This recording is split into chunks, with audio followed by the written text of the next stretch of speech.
जय हिंद। हमारे प्यारे साथियों, हमारे YouTube चैनल ज्ञान स्टडी लवर में फिर से आप लोगों का एक बार धमाकेदार स्वागत है। जैसा कि कल का वीडियो का क्वालिटी उतना बेहतर नहीं था, तो आज बेहतर बनाने के लिए मैंने थोड़ा सा अपडेट किया है। तो आइए आज का क्वेश्चन लेते हैं। आज भी हम सुपर 20 लेकर के चलेंगे, 20 क्वेश्चन जो कि फिजिक्स और केमिस्ट्री का होने वाला है, और ये एग्ज़ाम में हर हाल में पूछे जाएंगे।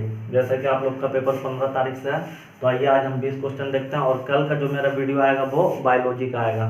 तो आज देख लेते हैं ये फिजिक्स और केमिस्ट्री का 20 क्वेश्चन। तो आइए क्वेश्चन नंबर 1 लेकर के चलते हैं।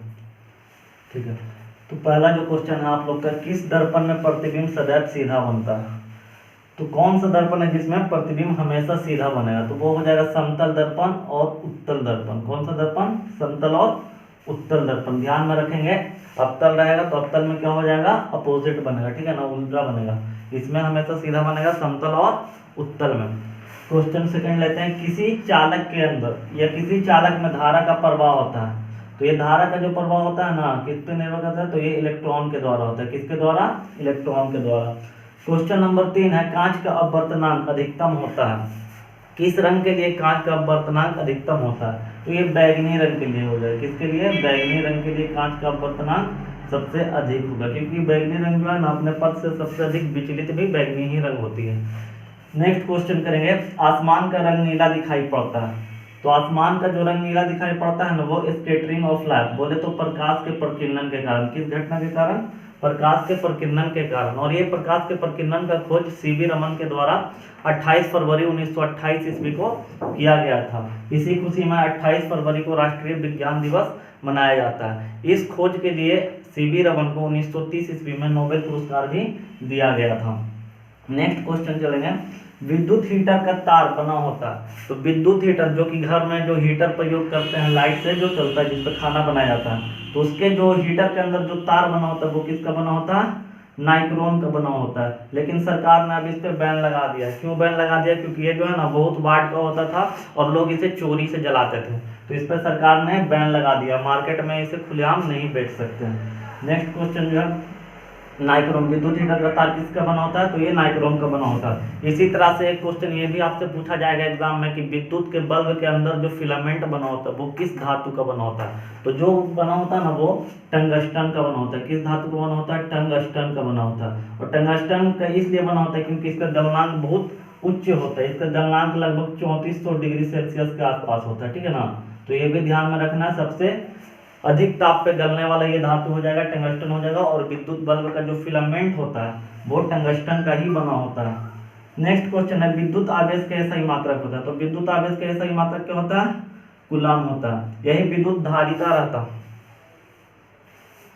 चलिए नेक्स्ट क्वेश्चन है, प्रिज्म में से प्रकाश की कौन सी परिघटना होती है? तो जब प्रिज्म में से प्रकाश को गुजारा जाता है, ये प्रिज्म हम ले लेते हैं, ठीक है ना, तो ये प्रकाश हो गया। क्या हो गया? प्रकाश। तो ये प्रकाश जब गुजरता है ना इससे, तो अलग अलग रंगों में यानी 7 रंगों में विभक्त हो जाता है, ठीक है ना। तो ये घटना को क्या बोलते हैं? वर्ण विक्षेपण की घटना बोलते हैं। क्या बोलते हैं? वर्ण विक्षेपण की घटना। प्रकाश 7 अलग अलग रंगों में विभक्त हो जाती है। नेक्स्ट क्वेश्चन है, तारे क्यों टिमटिमाते हैं? जो रात में हम लोग तारा देखते हैं, आकाश में जो तारा देखते हैं, तो ऐसा प्रतीत होता है कि जैसे कि ये टिमटिमाते रहता है। तो ये जो घटना हो जाएगा ना, वो अपवर्तन के कारण हो जाएगा, वायुमंडलीय अपवर्तन, या केवल अपवर्तन भी एग्जाम में दे सकता है, ठीक है ना। तो ये किसके कारण होता है? तो अपवर्तन के कारण, रिफ्रैक्शन। चलिए अगला, रिफ्लेक्शन के कारण होता है। नेक्स्ट क्वेश्चन है, 1 कैलोरी बराबर होता है, 1 कैलोरी बराबर जो होता है ना, वो होता है 4.2 जूल। कितना होता है? 4.2 जूल होता है, ठीक है ना। ऊर्जा का ऐसा ही मात्रा कैसे जूल होता है? ऊर्जा का ऐसा ही मात्रा क्या होता है? एनर्जी का ऐसा ही मात्रा क्या होता है? जूल होता है। ऊर्जा का ऐसा ही मात्रा क्या होता है? जूल होता है। नेक्स्ट क्वेश्चन है, किस रंग का तरंगदैर्ध्य अधिक होता है? तो तरंगदैर्ध्य आप लोग पढ़े होंगे, तो सबसे अधिक जो तरंगदैर्ध्य होगा ना, वो लाल रंग का होगा। सबसे अधिक तरंगदैर्ध्य किसका होगा? लाल रंग का होगा। सबसे कम किसका होगा? बैगनी रंग का होगा। किसका होगा? बैगनी रंग का होगा सबसे कम। इसीलिए जो यातायात साधन में हम लोग डेंजर के रूप में रेड लाइट का ही प्रयोग करते हैं, ठीक है ना। नेक्स्ट चलेंगे केमिस्ट्री को। तो आज के केमिस्ट्री का जो फर्स्ट क्वेश्चन है ना, हेमाटाइट किस धातु का अयस्क है? तो हेमाटाइट जो है ना, वो आपका फेरस, बोले तो लोहा का अयस्क है। और फेरस का जो परमाणु संख्या होता है वो होता है 26। ये भी ध्यान में रखना, ये भी पूछ दिया जाता है कभी कभी। तो हेमाटाइट किस धातु का है? इसका ये लोहा का। नेक्स्ट क्वेश्चन है, कौन सा धातु सर्वाधिक तन्य होता है? सबसे अधिक, कल भी मैंने बताया था कि सबसे अधिक तन्य या सबसे अधिक आघात वर्धनीय धातु जो है वो है आपका सोना होता है, जिसको Au द्वारा सूचित किया जाता है। इसका जो परमाणु संख्या है 79 होता है, ठीक है ना। इसको जो है ना 1 ग्राम सोना से 2 किलोमीटर लंबा तार खींच सकते हैं, ठीक है ना। 1 ग्राम सोना से कितने किलोमीटर तक का तार खींच सकते हैं? 2 किलोमीटर तक का, इतना पतला बनाया जा सकता है इसको, इसीलिए सबसे अधिक तन्य धातु के रूप में इनको जाना जाता है। नेक्स्ट क्वेश्चन है, अयस्क में उपस्थित अशुद्धियों को क्या कहते हैं? तो इसे गैंग कहते हैं। ये प्रीवियस ईयर में पूछा गया है, ठीक है ना। तो अयस्क में जो उपस्थित जो अशुद्धि पदार्थ होता है उसे क्या कहेंगे? गैंग कहेंगे। नेक्स्ट क्वेश्चन है, धोने वाले सोडा का रासायनिक सूत्र है। तो ये ध्यान में रखना, ये क्वेश्चन भी हमेशा पूछे जाते हैं। तो सोडियम कार्बोनेट NaCO3, इसका रासायनिक सूत्र भी मैंने बगल में लिख दिया, NaCO3 सोडियम कार्बोनेट। और खाने वाला सोडा तो सोडियम बाइकार्बोनेट। नेक्स्ट क्वेश्चन है, जिसमें धातु एवं अधातु के गुण पाए जाते हैं उसे उपधातु कहते हैं। और ये एंटीमनी जो है ना, ये एक उपधातु है। क्या है? उपधातु है एंटीमनी। नेक्स्ट क्वेश्चन है, किस धातु को चाकू से काटा जा सकता है? किस धातु को चाकू से काटा जा सकता है? VVI क्वेश्चन है, लोग इसमें फंस जाते हैं क्योंकि ऑप्शन में आपका सोडियम भी रहेगा, पोटेशियम भी रहेगा, लिथियम भी रहेगा और डी में सभी भी रहेगा। तो लोग सोडियम मार करके निकल जाते हैं, लेकिन सोडियम के साथ साथ और भी धातु है, पोटेशियम है, लिथियम है, इसको भी काटा जा सकता है। तो इसको ध्यान में रखना है, नकली। क्या ध्यान रखना है? नकली ध्यान रखना है। Na sodium, K potassium, Li lithium, ये तीनों को चाकू से काटा जा सकता है, चाकू द्वारा काटा जा सकता है, ठीक है ना। तो इसका ट्रिक हो जाएगा नकली, सोडियम, पोटेशियम और लिथियम, ये 3 धातु हैं जिसे चाकू से काटा जा सकता है। नेक्स्ट क्वेश्चन है, कौन सा धातु कमरे के तापमान पर द्रव अवस्था में पाया जाता है? तो वो हो जाएगा ब्रोमीन। क्या हो जाएगा? ब्रोमीन। परमाणु संख्या इसका 35 हो जाएगा। क्या हो जाएगा? 35, ब्रोमीन हो जाएगा। ब्रोमीन जो है वर्ग 17 का तत्व है, ये भी ध्यान में रखना। वर्ग 17 का तत्व, वर्ग 18 का तत्व से भी क्वेश्चन आता है, पूछ जाता है कि वर्ग 18 के तत्व कौन है, वर्ग 17 के तत्व कौन है। नेक्स्ट टाइम में मैं इसे भी क्लियर कर दूंगा, ठीक है ना।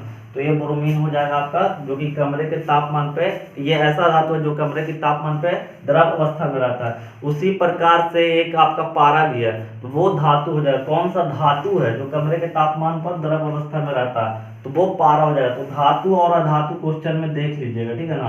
पारा भी ऑप्शन में रहेगा, ब्रोमीन भी रहेगा। अधातु पूछेगा तो ब्रोमीन हो जाएगा और धातु पूछेगा तो आपका पारा हो जाएगा।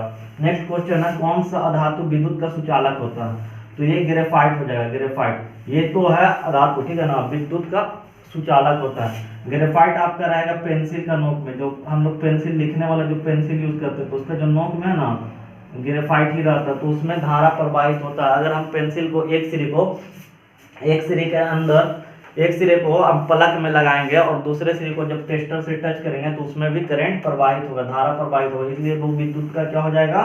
सुचालक हो जाएगा। नेक्स्ट क्वेश्चन है, आधुनिक आवर्त सारणी में वर्गों की संख्या कितनी है? तो इसमें वर्गों की संख्या 18 है और इसमें आवर्त जो है 7 हो जाएगा। आवर्त 7 और वर्ग 18 है। इसका खोज किसने किया था? तो मोस्ले ने। हम लोग जो अभी पढ़ते हैं मोस्ले के ही आधारित आवर्त सारणी पढ़ते हैं। ऐसे तो पहले मेंडलीफ ने खोजा था, तो मेंडलीफ के बाद मोस्ले ने दिया जो आधुनिक आवर्त सारणी है, और इसमें वर्ग 18 और आवर्त 7 है। नेक्स्ट क्वेश्चन और लास्ट क्वेश्चन है आज का, दांत का क्षय कब प्रारंभ होने लगता है? दांत में कब फॉल्ट होने लगता है? तो जब मुंह का पीएच वैल्यू 5.5 से कम हो जाता है। पीएच वैल्यू वह वैल्यू है जो 7 होता है तो वो उदासीन, 7 के ऊपर अगर जाएगा तो वो क्या हो जाएगा? क्षारीय, और 7 से कम रहेगा तो अम्लीय।